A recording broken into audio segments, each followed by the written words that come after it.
PENGALAMAN Ride Bintulu K MIRI. A fictional adventure story. Part 1. The journey begins. The morning sky over Bintulu was still wrapped in darkness when Amir zipped up his riding jacket and took one last look at his blue Honda motorcycle.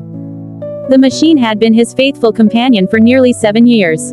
It wasn't the fastest bike on the road, nor the newest, but it had never once left him stranded. Today was different. Today, he would ride nearly 190 kilometers from Bintulu to Miri along the coastal highway of Sarawak. Many people asked him the same question. Why ride alone? Amir always smiled. Because sometimes the best conversations are the ones you have with yourself. His backpack contained only the essentials: a raincoat, a bottle of water, power bank, camera, first aid kit, spare clothes, and some homemade sandwiches his mother had prepared the night before. Before leaving, his mother reminded him, "Don't rush. The destination will still be there." Those words echoed in his helmet as he started the engine. The familiar sound of the motorcycle filled the quiet morning air. At exactly 5:45 a.m., he rolled onto the empty streets of Bintulu. The town slowly disappeared behind him as the first rays of sunlight painted the sky orange. The road ahead stretched endlessly. This wasn't just another ride. It was a journey to rediscover himself. The first hour was peaceful. Oil palm plantations lined both sides of the highway. Morning mist floated gently over the trees while birds crossed the sky. Amir stopped briefly at a roadside stall selling hot coffee and freshly fried curry puffs. An elderly uncle smiled. "Going far? Miri. Alone?" "Yes."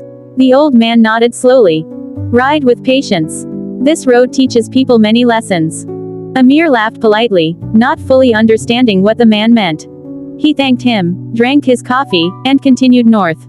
About 40 kilometers later, clouds began gathering. The weather changed without warning.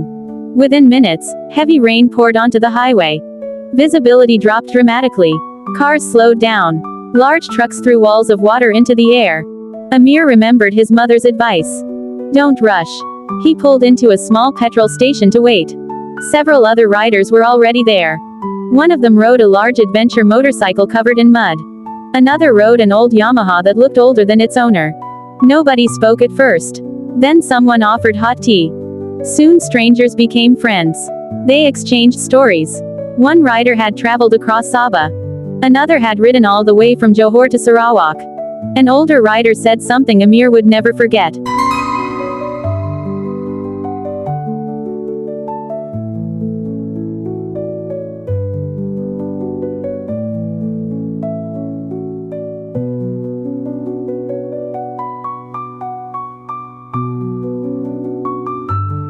The motorcycle isn't taking you to Miri. Everyone looked confused. It's taking you to experiences. The rain slowly eased. One by one, the riders waved goodbye. Everyone headed in different directions. Yet somehow they all felt connected. The road became more beautiful after the rain. The forests looked greener. The rivers sparkled under the afternoon sun.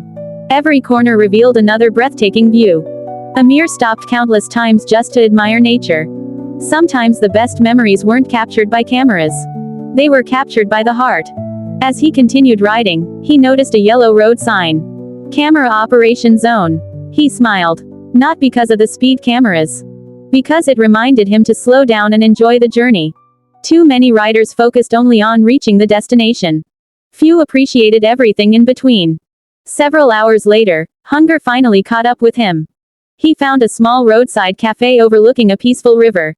Only 4 tables stood inside. A young waitress greeted him warmly. "What would you like? What do you recommend?" She smiled. "Our laksa."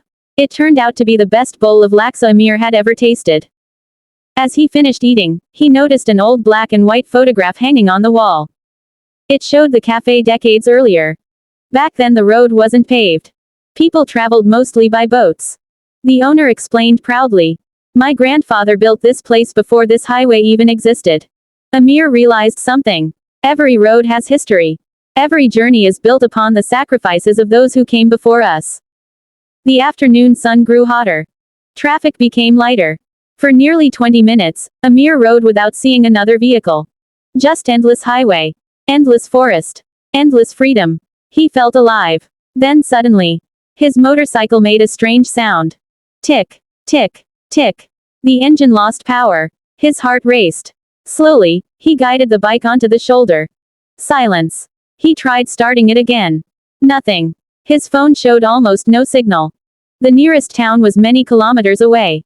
He looked around. Nothing but trees. No houses. No traffic. Only the sound of insects and the distant wind. For the first time that day, he felt truly alone. As the sun slowly descended toward the horizon, a mysterious pickup truck appeared from the distance. It slowed beside him. The driver's window rolled down. An elderly man wearing a worn-out cap smiled gently. "You need help." Amir hesitated. He had heard countless stories about trusting strangers on lonely roads. Yet something about the man's calm eyes felt reassuring. Before Amir could answer, the old man looked at the motorcycle and quietly said, "I think I already know what's wrong." Amir stared in surprise. "How?" The old man smiled. "Because that exact thing happened to me on this very road, 30 years ago." The wind rustled through the trees as the mysterious stranger stepped out of the truck. Little did Amir know, meeting this man would become the most unforgettable part of his entire ride from Bintulu to Miri.